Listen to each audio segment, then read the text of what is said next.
जय हिंद दोस्तों, सैनिक समाचारों में आपका हार्दिक स्वागत है। सबसे पहले बात करते हैं रोज की तरह हेडलाइंस की। लो भाई, पेंशन तो आ गई, बड़ी खुशखबरी। और सर्कुलर 228 हुआ जारी। सीपीपीसी बैंक को पीसीडीए का सीधा आदेश, पैसे में नहीं आएगी रुकावट। और सर्विंग और रिटायर्ड जेएसयू जवान के बच्चे एमओडी का जो कोटा है उसका उठाएं फायदा। और पीओ के यानी पाकिस्तान ऑक्युपाई खाली करेगा पाकिस्तान, भारत का सीधा आदेश। खबरें करते विस्तार से। सबसे पहले मैं बात करूंगा एक खुशखबरी और मेल, यानी आपके पास एसएमएस आ गया होगा कि अब आपकी पेंशन कब आएगी। और ये पहली बार है, पिछले महीने में बहुत सारा प्रॉब्लम्स हुआ था। जिनका नहीं आए वो क्या करें।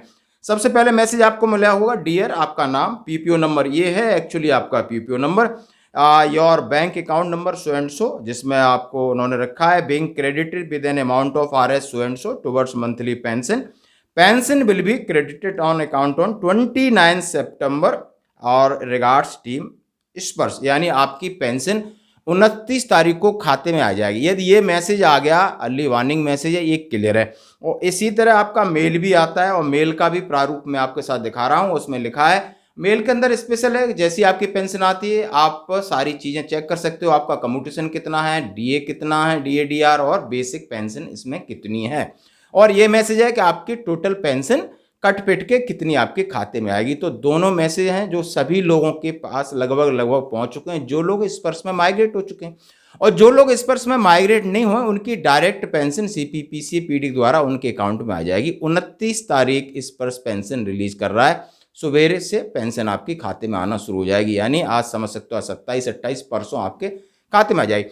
अब मैं बात करता हूं आइडेंटिफिकेशन की। यहां बात करना बहुत जरूरी है, क्योंकि अभी अक्टूबर से senior citizen and after that November में सभी का आइडेंटिफिकेशन ड्यू है। दो काम करेंगे, जिनका स्पर्श में माइग्रेट हो गया है और ये माइग्रेशन पिछले साल हुआ था, उन्होंने नवंबर में जिस तरह अपना आइडेंटिफिकेशन सबमिट किया था उसी तरह कर सकते हैं।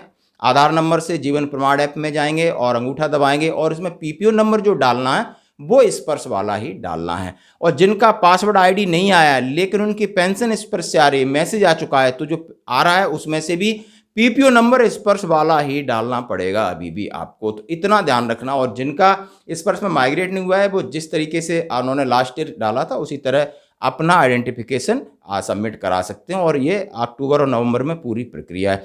यदि किसी को कोई प्रॉब्लम आती है तो मेरे व्हाट्सएप नंबर पर आप फ़ोन कर सकते हो, मैं कॉन्टैक्ट नंबर दूंगा, आपकी बंदा हेल्प करेगा। बस परेशान नहीं होना दोस्तों।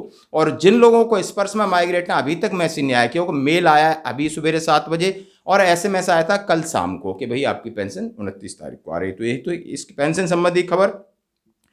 अब बढ़ते हैं, सर्कुलर आपका है 228 और इसमें सीधा प्रयागराज की तरफ से, ये जुलाई 2023 का है। उन्होंने लिखा है to the manager CPPC all public sector और प्राइवेट बैंक के लिए। सब्जेक्ट क्या है, procedure for obtaining no objection certificate to withdraw the amount from the pension account. से आपको यानी जो अमाउंट विड्रॉ करना है उसके लिए आपको एनओसी नहीं चाहिए थे। उन्होंने लिखा है of late grievances from pensioners family pensions on their heirs nominees are being received stating the bank is not making payment or laying in credit pensioners public family pension account in their hair nominees. Bank are insisting for no objection certificate from the office from the hair nominee of account.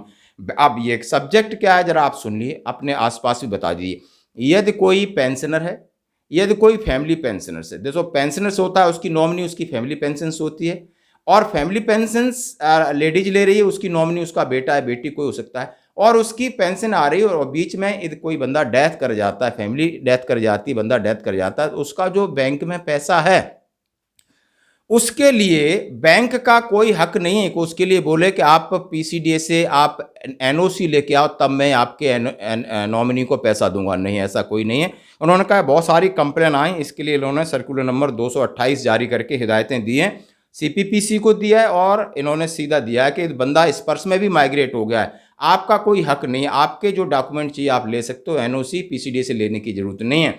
बशर्ते उन्होंने लिखा है the issue has been examined and procedure of followed the release amount laying credit of pension family pension account their heirs nominee as prescribed as under. After implementation migration of pension to Sparsh bank do not have any role of PDA, hence seeking NOC from PCDA for release amount which remains under drawn deceased defence pension of family pension account is not in order, it will be regular as under. यानी यह बंदा स्पर्श में migrate है और वो pension ले रहा है तो बैंक का कोई अधिकार नहीं बनता कि उसको रोके। Where family pension being sanction paid through Sparsh after report of death pension या family pension any excess amount disburse their death of family pension being adjusted in spurs from arrear monthly prior to death family pension to be nominee as per banking nominee rules। यदि वो death हो जाता है और death का उसकी information चली आती उसके बाद कुछ पैसा रिलीज होता है, यानी मान लो उसकी फुल पेंशन हो रही है या कुछ और बात, उस पर बैंक आपसे हमसे जानकारी ले सकती है कि ये पैसा आप उसकी डेथ होने के बाद बैंक में क्रेडिट हुआ है, तो वो पैसा हो सकता है वो बाद में रिकवरी करना पड़े। In case where family pension is not being sanctioned of eligibility member to receive family pension is available Sparsh. और उन्होंने कहा है जो भी पैसा आपका बैंक में है और डेथ होने से पहले वो उसके नॉमिनी का पूरा हक है। For settlement of payment credit उन्होंने अपने नंबर दिए हैं कि प्रिंसिपल कंट्रोल डिफेंस अकाउंट का नंबर है, अकाउंट नंबर है, IFSC कोड है, बैंक ब्रांच है जहां पर आपका पैसा वापस जा सकता है, आप NEFT करके जो एक्सेस अमाउंट है। और ये SK त्रिपाठी साहब हैं ASDA की तरफ से इन्होंने सर्कुलर जारी किया है, ये हम सभी के लिए बहुत काम का है, आप इसको ले सकते हो। दोस्तों बढ़ते हैं अगली खबर की तरफ। यानी जैसे मैंने कहा कि यदि आप सर्विंग हैं या रिटायर्ड है, आपके बच्चे किसी MBBS करना चाहते हैं, डेंटल में जाना चाहते हैं, तो उनके लिए सीटें रिजर्व हैं। कहाँ पर हैं जरा इस लेटर को देखिए। Instruction for application applying for reserve defence seat in medical public dental college of government of India nominee under MOD quota 2023-24 का कोटा है। उसके लिए क्या क्या आपको काम करना है, ये 7 पेज का एलिजिबिलिटी क्राइटेरिया क्या क्या है, इसके इंस्ट्रक्शंस क्या क्या है, आपको कौन कौन से डॉक्यूमेंट लगने, यदि आप सर्विंग है तो कौन से हैं, यदि आप पेंशनर तब कौन सा डॉक्यूमेंट है, फिर आपकी किस प्रायोरिटी में आएगा। यानी प्रायोरिटी 1 जैसे आपका किसी ऑपरेशन या युद्ध में कोई एक्स सर्विसमैन शहीद हुआ है, वो विधवा है, और कंडीशंस हैं, या परमवीर चक्र हैं या वीर चक्र हैं, और मतलब 1 से लगाकर 8 तक प्रायोरिटीज हैं वो इसमें दी गई हैं। आप देख सकते हो, इस लेटर को जरूर अपने पास रखना। Criteria for drawing merit list में फिर आप किस तरह क्राइटेरिया बनेगा, आपकी चेक लिस्ट क्या क्या होनी चाहिए, ऊपर से नीचे कौन कौन से डॉक्यूमेंट होने चाहिए।